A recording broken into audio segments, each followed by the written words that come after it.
네, 할렐루야. 네, 우리 지금까지 우리가 이 베드로전서 서론 부분에 대해서 우리가 함께 나눴습니다. 베드로가 이 베드로전서에 있던 독자들, 우리가 일주일 만에 이렇게 만나서 한번 기억을 해봐야 됩니다.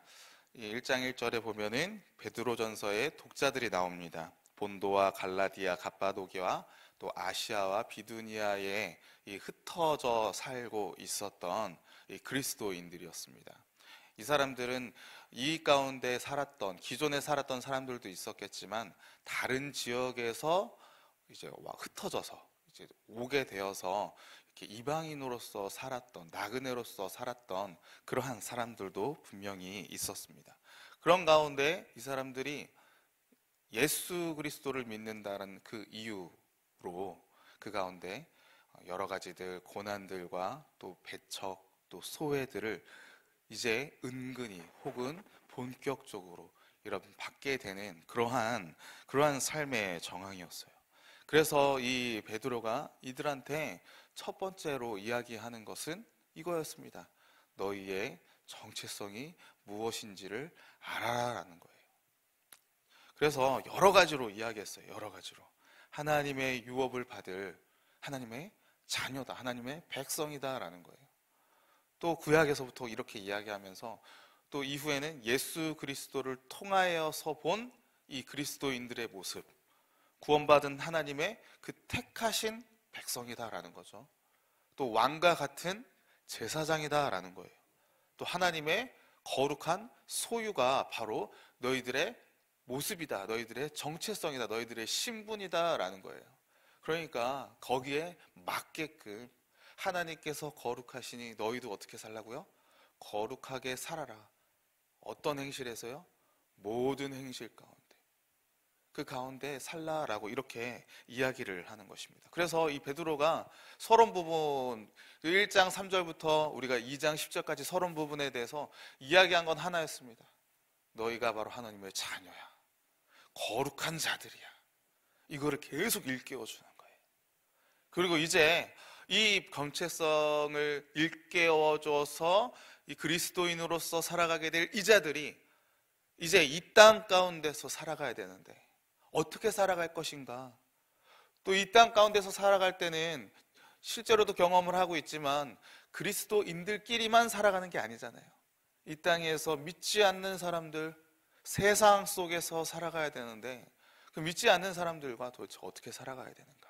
이것을 이제 본격적으로 이 베드로가 이야기를 하게 됩니다. 그래서 오늘 2장 11절부터 4장 11절까지 본론 부분입니다. 이 본론 부분에 그리스도인으로 이 땅에서 어떻게 살아갈 것인가에 대해서, 시민으로서의 그리스도인, 종들에 대한, 주인과 종들에 대한 권고, 또 아내와 남편들에 대한 권고, 또 전체 회중 가운데 대한 권고, 여러 가지 이런 사회의 면에서 어떻게 살아갈 것인가라는 것을 이제 구체적으로 이야기를 하게 됩니다.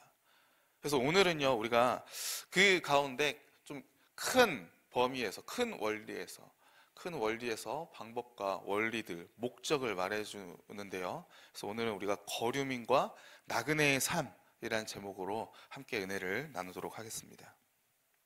우리 그리스도인들이 이 참된 하나님의 백성이고 왕과 같은 제사장이고 또 거룩한 하나님의 소유일지라도 이 땅 가운데서 살아가는 것은 참 쉽지가 않습니다. 그렇죠? 쉽지가 않아요.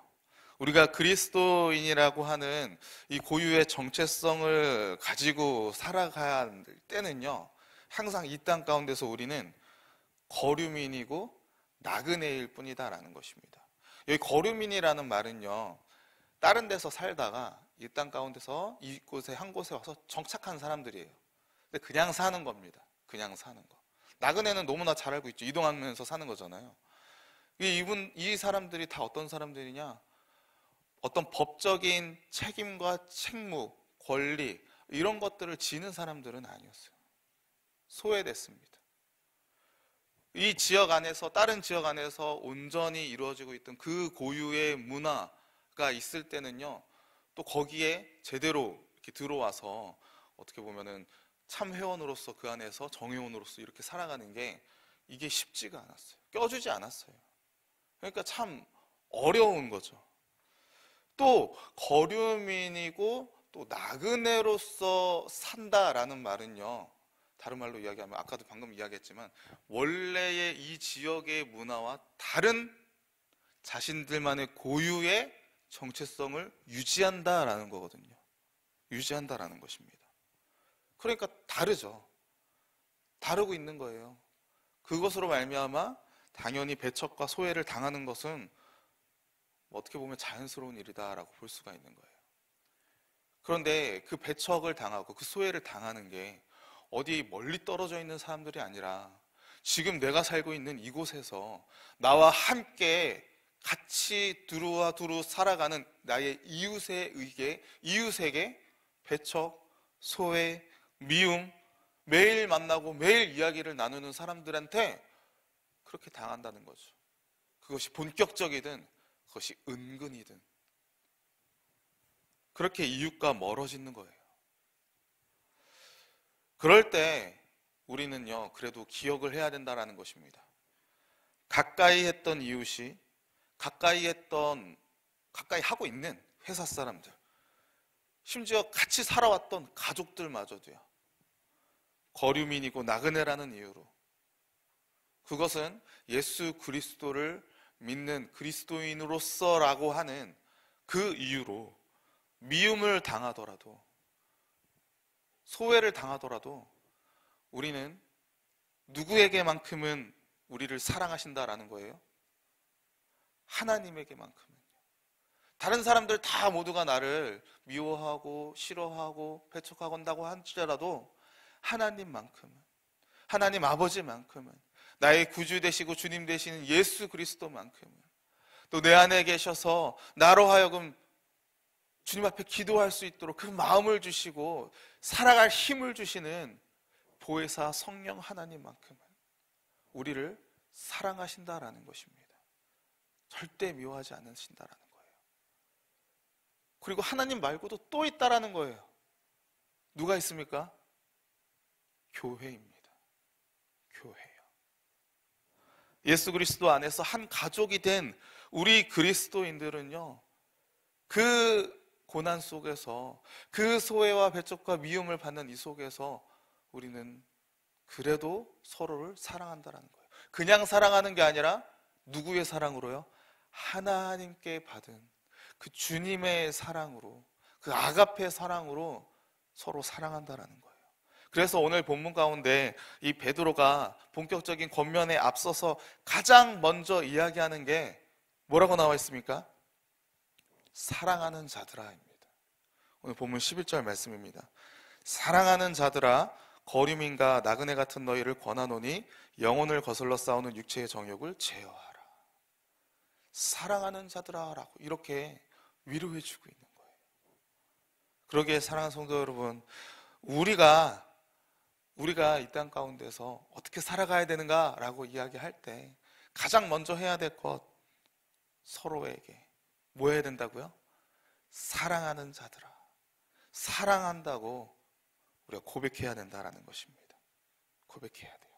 이게 근데 참 머리로는 너무나도 잘 알고 있지만 입술 가운데 참 떨어지지 않는, 참 쉽지 않은 말이잖아요. 부끄러워요.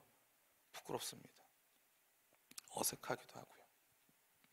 특별히 우리 한국 사람들은 서로 같이, 같은 친구끼리, 같은 가까운 사이끼리 옳고 그른 것은 너무 잘 알려줍니다. 하지만 지적해주는 것도 잘해줘요. 그런데 사랑한다고 말하는 것은 참으로 어색한 것 같습니다. 쉽지 않은 것 같아요. 또 그것은 뭐 친구뿐만 아니라 함께 가까이 있는 사람들뿐만 아니라 가족에서도 마찬가지인 것 같고요.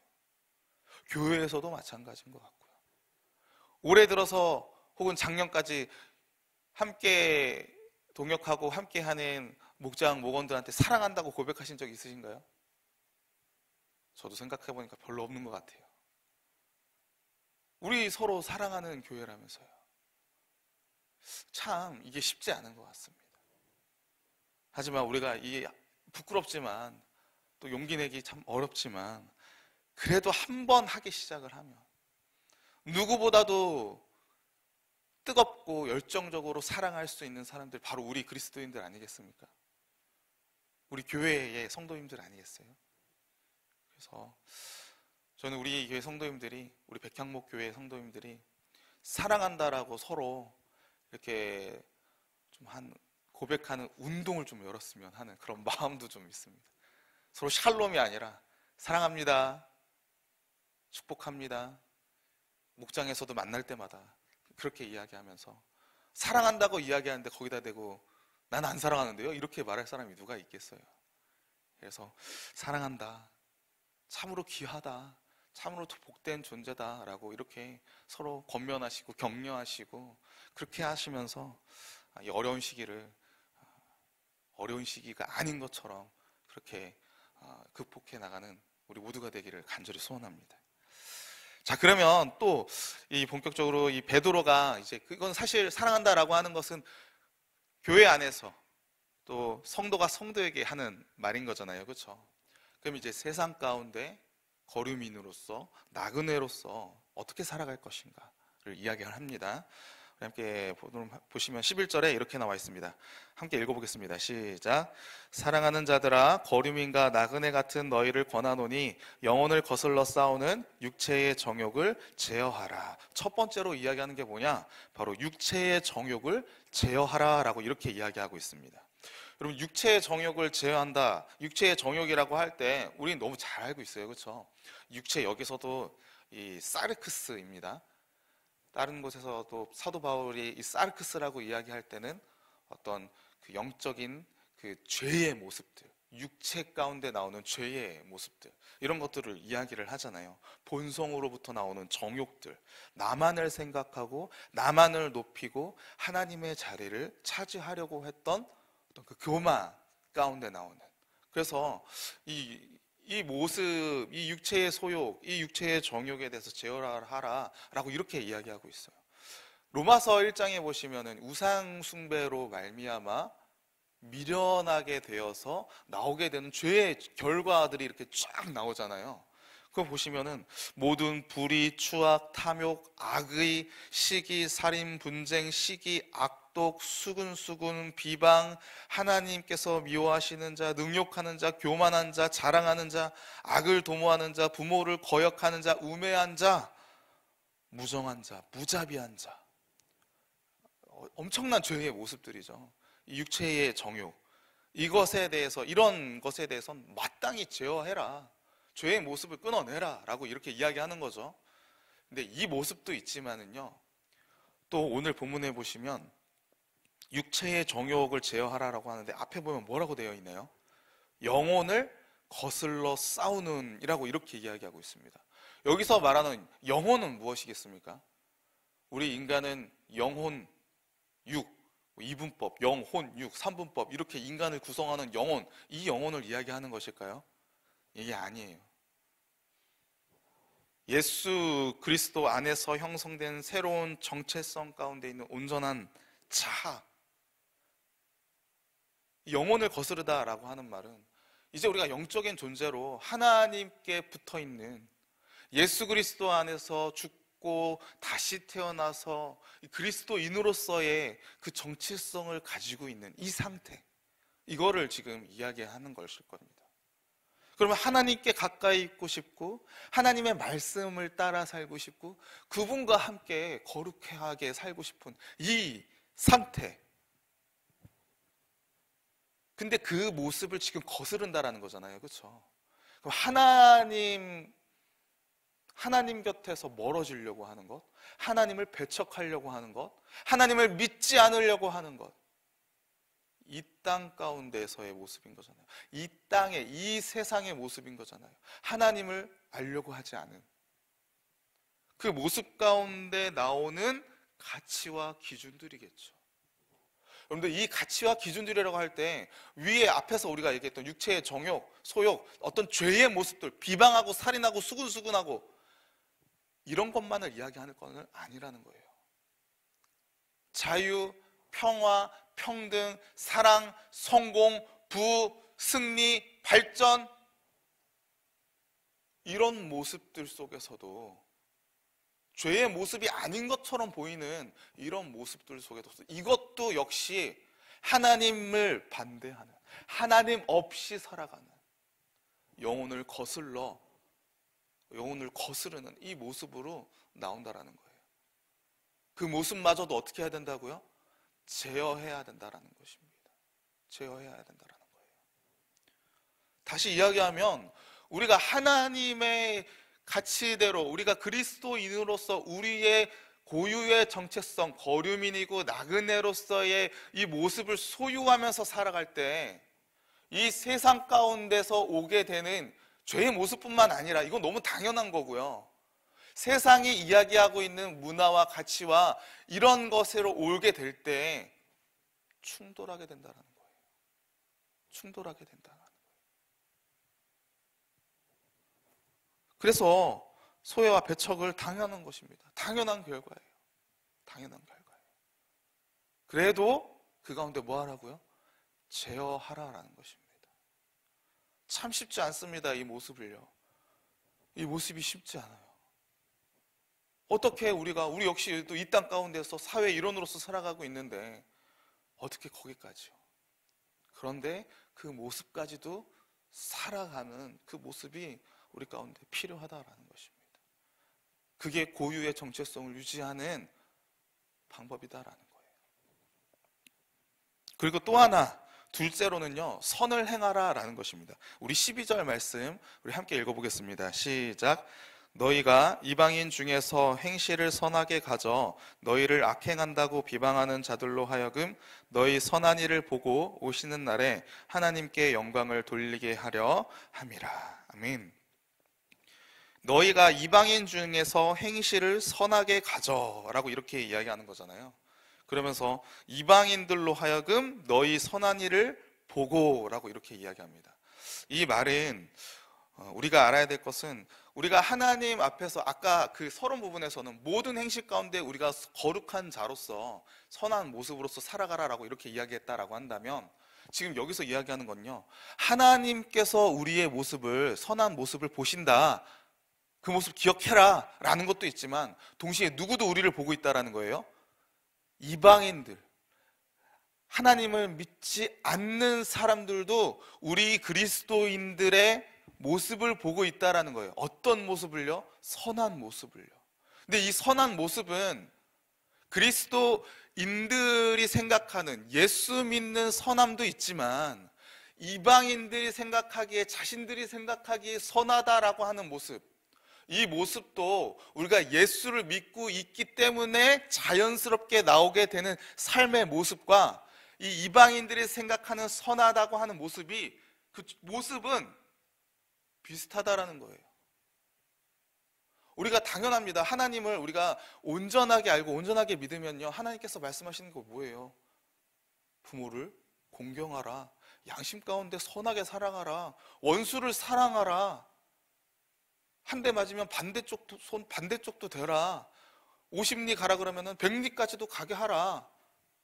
또 착한 행실의 모습으로 나오는 거잖아요. 믿지 않는 사람들에게서도 그 모습은요, 선한 모습, 도덕적으로 성숙된 모습, 이런 모습으로 자연스럽게 나온다라는 거예요. 그 모습에 맞춰서 살아가라라는 것이죠. 인간의 인격들, 도덕적 성숙들, 또 시민으로서의 교양들, 내적인 마음들, 사랑과 평등들, 겸손함들, 이러한 것들이 믿지 않는 사람들도 선한 모습이야. 그걸 추구하고 살고 있다라는 거예요. 그 모습이 나와야 된다라는 것입니다. 다시 이야기하면은요, 베드로가 이렇게 이야기하는 게 어떤 이유겠습니까? 이때 당시에 살았던 이 그리스도인들도 이 모습이 나왔다라는 거예요? 안 나왔다라는 거예요? 잘 나오지 못했기 때문에, 본이 되지 못했기 때문에, 지금이랑 별반 다른 거 없는 거 아닙니까? 세상의 나쁜 행실에는 우리가 말할 필요도 없이 거부해야죠. 그들이 선하다라고 생각하는 것은 우리의 삶에서도 마땅히 나와야 되는 거예요. 그런데 그런 모습이 참 쉽지는 않습니다. 이것도 잘하고 저것도 잘해. 이런 모습이요. 오늘날의 우리 그리스도인들의 모습 잘 알고 계시잖아요. 믿음만 있으면 되지. 내 믿음을 확고하게 견고하게 드러내며 사는 삶, 너무 중요하죠. 너무 중요합니다. 그런데 이게 때로는 완고한 게 아니라 옹고집스러운 모습. 다른 사람들한테 피해를 줘도 난 내 믿음 괜찮아. 내 믿음만 확고하면 돼. 다른 사람들이 다 찡그려도 내 믿음만 확고하면 돼. 피해를 줘도 내 믿음만 확고하면 돼. 나 하나님 앞에서만 떵떵거리면 돼. 나 하나님 앞에서만 부끄럽지 않으면 돼. 다른 사람들이 어떻게 생각하든 신경 써도 나는 상관없어. 참 오묘하고 애매한 부분이지만 모두를 찡그리게 만드는 그러한 모습들이 우리 가운데 나오고 있다는 거예요. 그런 모습이 있지는 않은가. 왜 우리가 이방인들의 모습도 우리가 살펴봐야 된다는 것입니까? 이 이방인들로 하여금 우리 그리스도인들의 선한 행실을 보고 그 이방인들의 입술로 누구께 영광을 올리기 위함이에요? 하나님의 영광을 올리기 위함이에요. 하나님을 믿는 자들이 되게 하기 위해서. 우리의 선한 행실을 보고 이 믿지 않는 이방인들이 어떻게 그렇게 살아갈 수 있어요? 아니 도대체 무엇 때문에 그렇게 살아가세요? 이렇게 이야기하면서 하나님 아버지를, 예수 그리스도를, 성령 하나님을 알게끔, 궁금하게끔 하기 위해서, 믿게끔 하기 위해서. 이게 바로 우리가 거류민으로서, 나그네로서 이 땅 가운데서 정체성을 유지하면서 살아가야 되는 이유와 목적이다라는 것입니다. 그러기에 저와 여러분이 오늘날 우리가 보여줘야 될 모습이 무엇이겠습니까? 온전히 예배드리는 거, 신앙생활 열심히 하고 잘하는 거 너무 중요합니다. 너무 당연한 일이죠. 근데 그것뿐만이 아니라 이 땅에서의 나의, 사회에서의 나의 모습, 가정에서의 나의 모습, 직장과 또 친구들과의, 이웃들과의 관계 모습, 심지어 인터넷에서의, 온라인에서의 나의 모습들, 우리가 성숙한 모습을 보여줘야 된다는 거예요.